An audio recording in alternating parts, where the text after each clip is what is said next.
Kabanata 1966. Sakto kapag nakaupo na ang lahat, may nangyari na awkward. Puno na ang mga upuan, ngunit walang lugar para sa kanya kay Harvey. Oh, ito pala ay si Harvey York. Ang bayani na gumawa ng mahusay na mga gawain para sa kumpanya. Hindi ko rin kayo nakilala kung hindi ka nakatayo dyan. Si Steven ay tumawa, na hindi gumagalaw ang kalamnan. Ngunit dapat ka bang narito, Harvey? Hindi ko akalain na inanyayahan ka namin. Hindi ka namin naikuhan ng isang upuan, alinman. Bakit hindi ka nalang lumabas dito, at itigil ang pag-abala sa lahat? Malamig na napangiti ang mga sikat na internet sa mga sinabi ni Steven. Hindi ba alam ng bodyguard na ito kung ano ang kaya niya? Hindi siya dapat nasa isang mataas na klase ng lugar tulad ng Paramount. Hindi niya alam kung kailan lalabas kahit na matapos malaman na walang mga upuan para sa kanya. Bakit siya nakatayo lang dyan? Sa palagay ba niya, siya ay isang modelo o kung ano? Sumimangot si Yvonne at sumagot, "Young Master Walker, di ba? Nandito si Harvey upang protektahan ako. Kung wala siyang upuan dito, aalis na rin ako." "Oh, ikaw ang namamahala sa pagprotekta kay Miss Xavier. Kahit na nagtatrabaho ka sa isang opisina, mayroon ka pa rin kakayahan na magagawa ito." Ano ang isang matalinong binata? Tumawa si Steven, at ang natitira ay naghiyawan sa kanya. Naintindihan niya ngayon kung bakit nakumpleto ni Harvey ang kanyang mga gawain dati. Ito ang lahat ay dahil siya ay protektado ng mabuti ni Yvonne. Ang iba ay binaril si Harvey ng hindi kanais-nais na mga sulyap matapos nilang marinig ang mga mapanirang komento ni Steven. Naturally, ang lahat ay naramdaman ang pareho, hindi nakaramdam ng kahihiyan si Harvey sa pagiging isang pinananatiling tao. Sa kabila ng kanyang nakakahiya na posisyon, nagkunwari pa rin siyang may kakayahan. Sa palagay ba niya ay bulag ang lahat dito? Sa palagay ba niya ay hindi natin nakikita ng malinaw, siya ba? Tumayo si Gary, may mainit na ngiti. Batang Master Walker. Dahil ang lahat ng mga bisita ay panauhin, hindi mahalaga kung mayroong isa pa o mas kaunting upuan. Hanggat masaya ang lahat, di ba? Hayaan ang isang waiter na maghanda ng isa pang upuan para sa kay Harvey. Matapos marinig si Gary na nakatayo para kay Harvey, tumanggo si Yvonne sa kanya ng buong pasasalamat. Nanlilisik ang mga mata ni Steven at sumagot siya, "Halika, halika." Dahil sinabi mismo ni Young Master Duncan, umupo tayong lahat at magkaroon ng ilang beer. Di nagtagal, dinalhan ng isang waiter si Harvey ng isang maliit na upuan. Hindi ito iniisip ni Harvey, kinuha niya ito at umupo sa tabi ni Yvonne. Si Steven, Gary, at ang natitira ay tumingin sa kanya na may mga titig ng panlalait. Tama, ano ang nangyayari ngayon? Binago agad ni Yvonne ang paksa. Natatakot siya na makakakuha ito ng awkward kung hindi. Bakit mo sinimulan ng lahat na bugbugin ang isang islander na ganyan? Ang Mordo ay isang pang-internasyonal na lungsod, at ang mga islanders ay may maraming impluwensya dito. Masama kung nasaktan natin sila, hindi ba? Oh, pinag-uusapan mo ba ang tungkol sa islander na baboy? Sinimulan ni Steven na ipaliwanag ang sitwasyon, ang kanyang tono ay mabangis at ang kanyang mukha ay puno ng matuwid na galit. Lasing siya at nagsimulang lamandi sa isa sa mga babaeng kawani, at sinabi na dadalhin niya siya sa bahay. Ako ba ang uri ng tao na magbabantay sa isang tao na manggugulo sa isa sa aking mga tauhan? Kaya sinipa ko siya at pinalo ang kanyang ulo na nakabukas gamit ang aking bote ng beer. Sa palagay ba niya ay may kakayahan siya? Pipi lang siya. Kung ang isang islander lamang ay sumusubok na magpakita sa aking bansa, hahampasin ko siya hanggang kamatayan. Malinaw na medyo yamabang si Steven. Dati, siya lamang ay isang mahina. Ngunit pagkatapos ng pagdaan ng ilang inumin, nakakuha siya ng kaunting lakas ng loob. Kung mayroon man itong ibang araw, kakaiba kung hindi siya luluhod sa harap nila ng isang iglap. Pinahigpit ni Harvey ang kanyang mga mata kay Steven. Tila na ang taong ito ay may ilang mga mapagkunwari na katangian pagkatapos ng lahat. Sa pag-iisip tungkol sa sitwasyon, sinabi ni Harvey, "Young Master Walker, ang Islander na iyon ay hindi lamang isang ordinaryong tao. Sa palagay ko dapat tayong magtipon sa ibang lugar. Ngayong gabi ay isang party upang tretuhin ang Young Master Duncan. Huwag tayong magdulot ng mas maraming problema. Hindi isang ordinaryong tao. Ano ba talaga ang ibig mong sabihin?" Medyo natakot si Steven sa una, ngunit ang mga salita ni Harvey ay parang katulad ng isang injection ng cafe na direkta sa kanyang daloy ng dugo. Isa lang siyang Islander na baboy. Ano ang maaari niyang gawin dito? Ang aking tiyuhin ay ang pinuno ng sangay ng Mordus Longmen. Ang mga disipulo ng Longmen ay darating sa akin at tutulong sa isang solong tawag lamang, kaya huwag mag-alala tungkol dito. Kahit na wala ng iba, alagad din ako ng Longmen. Hindi na kami nakatira sa mga unang panahon, Harvey. Hindi ito tulad ng panahon kung kailan kami luluhod sa aming mga mananakop. Kailangan mong tumayo para sa iyong sarili. Ikaw ay isang probinsyano lamang na bukol. Naiintindihan ko kung natatakot ka sa mga makapangyarihang tao. Ngunit ang Islanders, huwag nating pag-usapan ng malayo. Hindi ba sila binugbog ng head coach ng bansa sa panahon ng Euro-American Battlefield noon pabalik? Ano ang magagawa nila? Ang mas mataas na up ng Kaizen Group ay tumawa ng malamig sa kay Harvey nang walang pagsisisi. Matapos makita si Harvey na sobrang intimate sa isang magandang babae, naging maliwanag ang kanilang paninibugho. Ang isang babaeng tulad ni Yvonne ay tiyak na nakalaan upang makasama ang isang prinsipe o isang batang Panginoon. Siya ay isang pambihirang pagkakaroon. Ano ang karapatan ng isang probinsyano na tulad ni Harvey na makasama niya? Ang tanging taong angkop para sa kanya ay si Gary. Ang mga sikat na internet na kagandahan ay nadama ang kanilang sosyal na bilog na pinanghihinalaang dahil si Harvey ay nagsisikap na mahigpit na kumapit sa isang diyosa tulad ni Yvonne. Kahit na mga laruan lamang sila para sa mga upperclassmen, nadama nila na hindi kabilang sa parehong bilog si Harvey. Tumawa ang karamihan sa kay Harvey, na may label na siya bilang isang probinsyano ng bansa na natakot sa mga taong may kapangyarihan.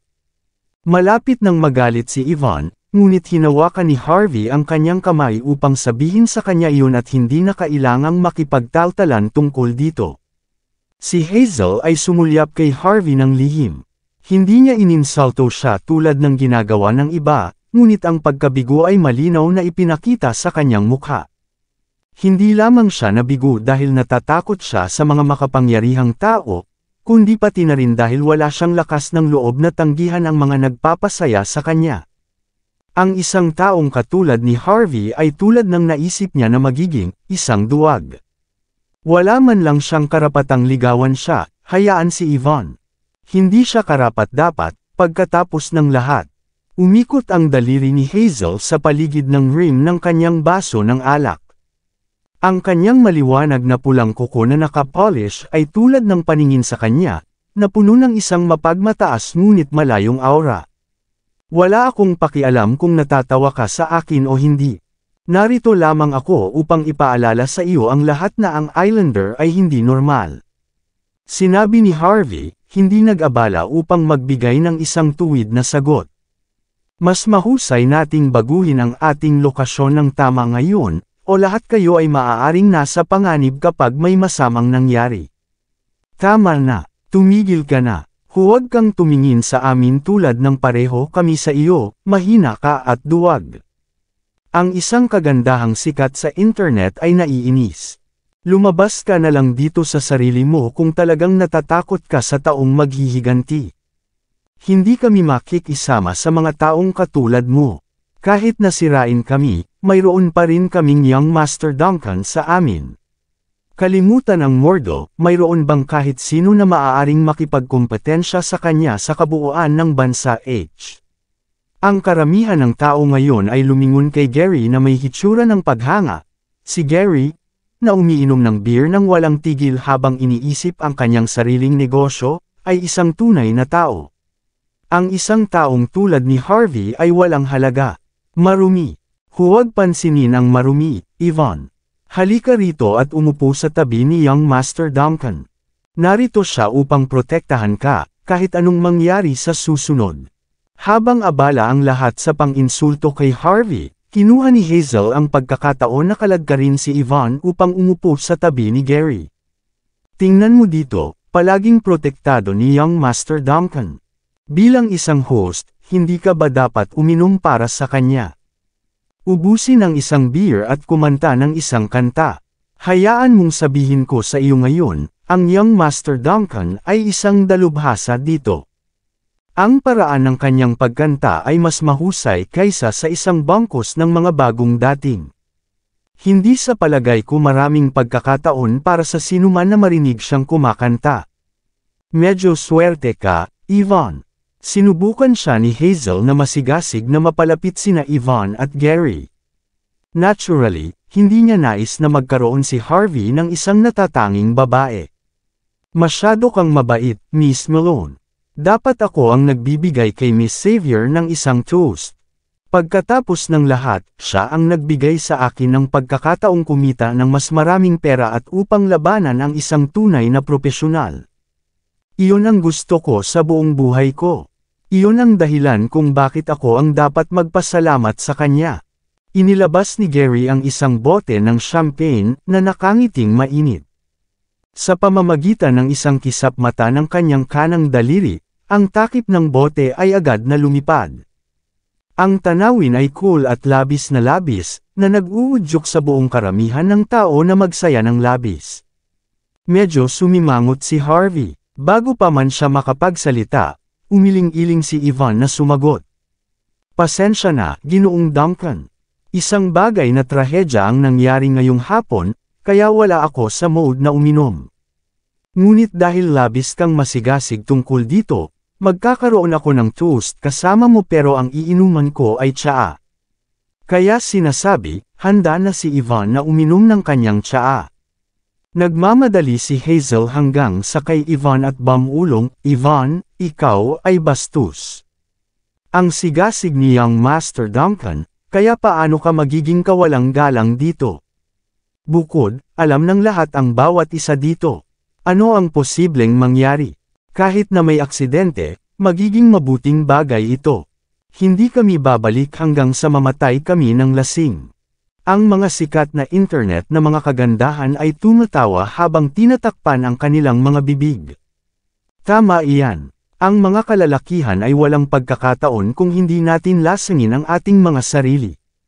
Nakakakita ng mga beers na ipinasa, napilitan si Yvonne sa isang mahirap na posisyon. Ito ay lipunan ng mga tao, pagkatapos ng lahat. Ang mga taong hindi nag-aliw sa iba ay mas mahirap na kumilos sa mundo. Nahihirapan si Yvonne na tanggihan ang kanilang alok na uminom, ngunit sinagip siya ni Harvey sa araw na ito. Si Harvey na nakatayo ng galit ay kinuha ang bote ng champagne mula sa kanya. Napagod si Yvonne kaninang hapon. Hindi siya malusog, at maaari kong patunayan iyon.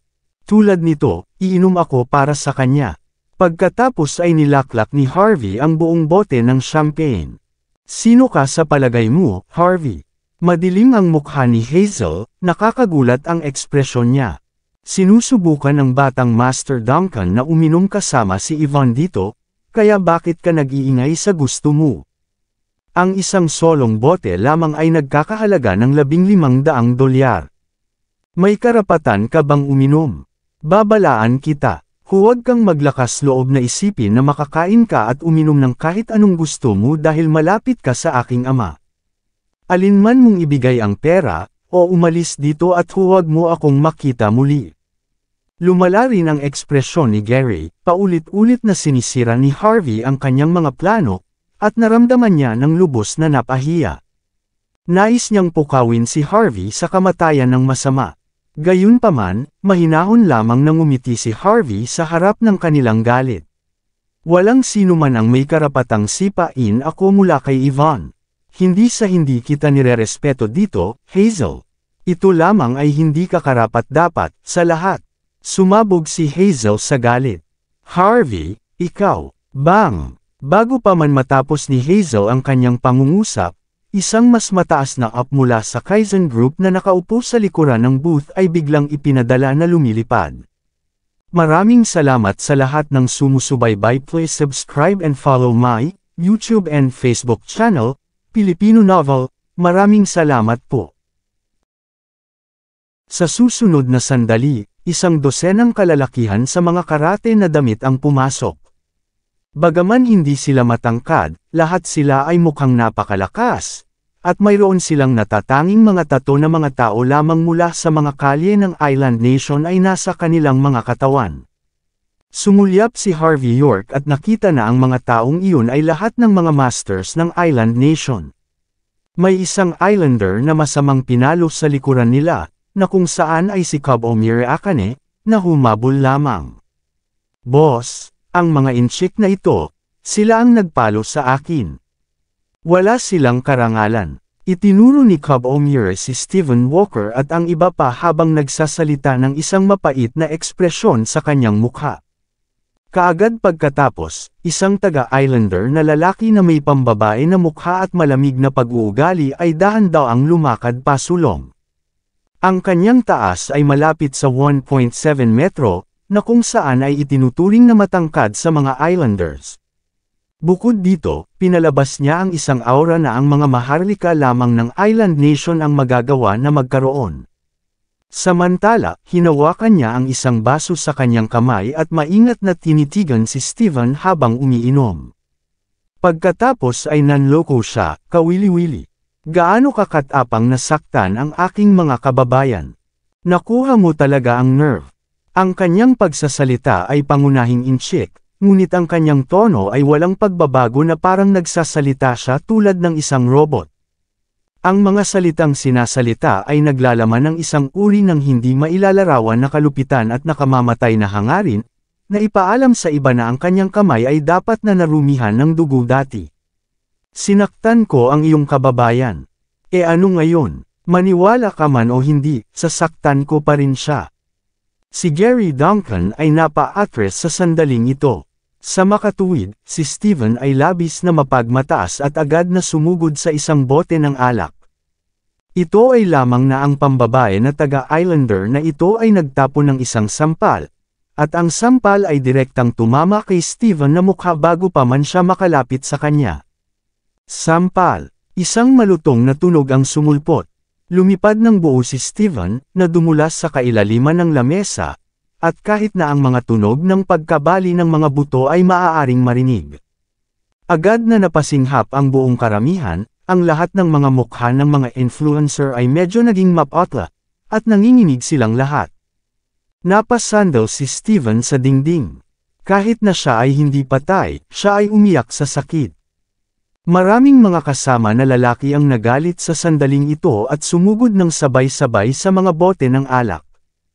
Ito lamang na kahit na ito ay 7 o 8 tao kumpara sa isa, ang mga taong iyon ay tumakbo ng mabilis, at pagkatapos ay mabilis din na lumipad. Ang pambabae na Islander na ito ay sinampal ang bawat tao. Agad niyang ipinadala ang mga kalalakihan na lumilipad na may ilang mga sampal lamang. Ang mga kalalakihan na iyon ay nasira ang kanilang mga kamay o binti habang sila ay bumagsak, at lahat sila ay mukhang malungkot. Si Yvonne Xavier lamang, Hazel Malone, si Harvey, at Gary ay nakatayo pa rin sa loob ng kwarto. Ang pambabae na taga-Islander na lalaki ay naningkit at ngumiti. Pagkatapos ay sinabi niya ng walang pag-iingat, palagi kong naisip na ang mga inchik ay mga ignorante na nilalang. Hindi ko inaasahan na mayroong 2 matalinong tao. Nakikita ko kayo na napakamakatwiran, bibigyan ko kayo ng isang pagkakataon. Umalis kayo sa paningin ko. Tulad ng para sa mga magagandang kababaihan. Ang lalaking taga-Islander ay damayla ang kanyang mga labi, tumawa, at sinabi, mananatili sila at magbayad para dito. Medyo napangiwi si Harvey at malapit ng tumayo. Gayunpaman, sumabog si Gary na tumatawa sa sandaling ito. Naglakad siya patungo sa taga-Islander gamit ang kanyang mga kamay sa likuran na naningkit ang mga mata, at sinabi, Ang pagpapalam sa aking mga kaibigan na manatili at gumawa ng mga pagbabayad sa iyo. Sino ka sa palagay mo? Labas! Ang lalaking taga-Islander ay nanloko. Huwag subukan na maging isang bayani. Lumabas ka na habang maayos pa rin ang iyong mga kamay at binti. Mahalagang maunawaan hindi lahat ng tao sa teritoryo na ito, ang Mordo, ay kayang mag-provoke sa amin, ang Shindanwei. Shindanwei mula sa Island Nation. Sobrang kahangahangang. Kaya napaka-dominanti. Pumalakpak ang kanyang mga kamay at humakbang pasulong. Ngunit sinasadya kong nais na pukawin ang mga ito ngayon. Nais kong makita kung paano talaga maging dominanti ang tinatawag na Shindanwei. Sampal. Mabilis na nilabas ni Gary ang kanyang kanang kamay sa susunod na sandali. Kabanata 1970. Isang malutong na tunog ang lumabas. Ang Islander ay hindi nakaiwas at sinampal ni Gary Duncan at napa-atras ng ilang mga hakbang. Bukod dito, nakaramdam siya ng pagkahilo, at umikot ang kanyang ulo. Sinampal siya muli ni Gary gamit ang kanyang likurang kamay kahit na bago pa man gumanti ang Islander. Sampal. Ang sampal na ito ay gumawa na ang mga ngipin ng Islander ay lumipad. Matapos ibigay ang dalawang sampal, casual na kinuha ni Gary ang tissue paper sa mesa at pinunasan ang kanyang kamay. Pagkatapos ay sinabi niya ng malamig, hinihimok kita ngayon. Kaya, tinakpan ng lalaking Islander ang kanyang mukha at natigilan ng ilang sandali. Siya ay medyo may mataas na katayuan sa Shindanwei Dojo. Kailan siya ininsulto ng ganito? Pagkatapos ay tumingin siya kay Gary kasama ang isang hindi makapaniwalang ekspresyon sa kanyang mukha sa sandaling ito. Kumalas siya, bastard ka. Gaano ka katapang na sinampal mo ako? Alam mo ba kung sino ako? Halika, tulungan niyo akong patayin ang bastard na ito. Mahigit sa 100 ang mga kalalakihan ng Islander sa paligid niya sa mga karate na damit ang kumilos ng sabay at inatake si Gary, na sinunod ang kanyang order. Bang, bang, bang. Kahit na kumilos si Gary, ang kanyang reputasyon bilang mixed martial arts champion ay hindi para sa palabas. Kalmado siya at walang kabuluhan sa sandaling ito, sinuntok ang mga ito ng paisa-isa, naggagawa ng hindi kapani-paniwalang pag-atake. Mahigit sa 100 ang kalalakihan mula sa Island Nation ang lumipad makalipas ang ilang sandali at nahulog sa lupa, agad na humahawak sa kanilang mga dibdib. Tulad ng tungkol kay Gary, hindi siya nasaktan. Sa halip, siya ay patuloy na sumulong sa parehong mga kamay sa kanyang likuran.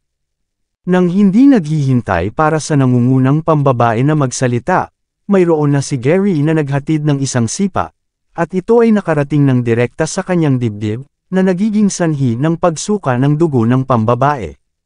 Bastard ka! Gaano mo ako sinuntok? Ang pambabae na Islander ay humawak sa kanyang dibdib at patuloy na nahihirapan. Alam mo ba kung sino ako? Ako si Jiro Akano mula sa Shindanwei. Gaano mo ako hinawakan? Ang aking kapatid na si Taro Akano, ay hindi ka hahayaang makaalis. Maraming mga tao ang naruroon doon ay nagbago ang kanilang mga ekspresyon ng kaunti matapos marinig ang dalawang salitang, Taro Akano. Kahit si Hazel Malone ay nakasimangot. Ang sinumang dumalo sa isang klase sa Shindanwei Dojo ay malalaman na si Taro Akano ay kilala bilang ang pinakamahusay na swordmanship ng Shindanwei Dojo. Siya ang pinakamalakas na tao mula sa Shindanwei sa Mordo. Sinasabing higit sa 100 ang mga tao mula sa mga lansangan ang ilang beses na pumunta upang hamanin si Taro Akano, ngunit lahat sila ay sinipa lang niya. Hindi ito isang bagay na dapat ipagmalaki, kaya hindi alam ng labas ng mundo ang tungkol dito. Gayunpaman, may mga alingaw-ngaw sa itaas na bilog, si Hazel ay medyo isang outcast sa itaas na bilog ng Mordo, kaya marahil ay alam niya ang chismis na iyon. Matapos mapuko si Taro Akano, maliban kung mayroong isang mataas na antas ng opisyal mula sa sangay ng lungmen na sumulong, o kung hindi man, ito ay mapaghamong upang makatakas. Nakaramdam ng sakit ng ulo si Hazel sa sandaling ito. Bagaman ang tiyuhin ni Stephen Walker ay si Justin Walker, hindi magiging madali para kay Justin na sumulong para sa bagay na ito. Lamang kapag ang lahat ay may matinding sakit ng ulo, si Gary ay humakbang na at nagsalita ng malamig, bakit? Sinuntok na kita, kaya, mayroon ka bang problema dito? Taro Aquino, Jiro Aquino, sinasabi ko sa iyo, walang silbi kahit na hiniling mo kay Raya Aquino na pumunta rito. Sasaktan pa rin kita kung pupukawin mo ako. Ito ay dahil ako ang mixed martial arts champion. Matapos tapusin ang kanyang mga salita, naghatid ng isa pang sipa si Gary, agad na ipinadala si Jiro Aquino na lumilipad, humampas sa kabinet ng alak sa gitna ng bulwagan. Si Jiro Aquino ay tumayo ng malungkot at itinuro si Gary. Inihaw niya ang kanyang mga ngipin at pagkatapos ay sinabi, gaano ka katapang. Kung mayroon kang mga bayag, bigyan mo ako ng 5 minuto. Luluhod ako sa harap mo kung hindi kita papatayin ngayon. Kinuha ni Jiro Aquino ang kanyang mobile phone at nag-dial ng isang numero habang siya ay nagsalita. Okay, bibigyan kita ng 5 minuto. Sinabi ni Gary gamit ang kanyang mga kamay sa kanyang likuran. Nais kong makita kung sino ang maaari mong tipunin.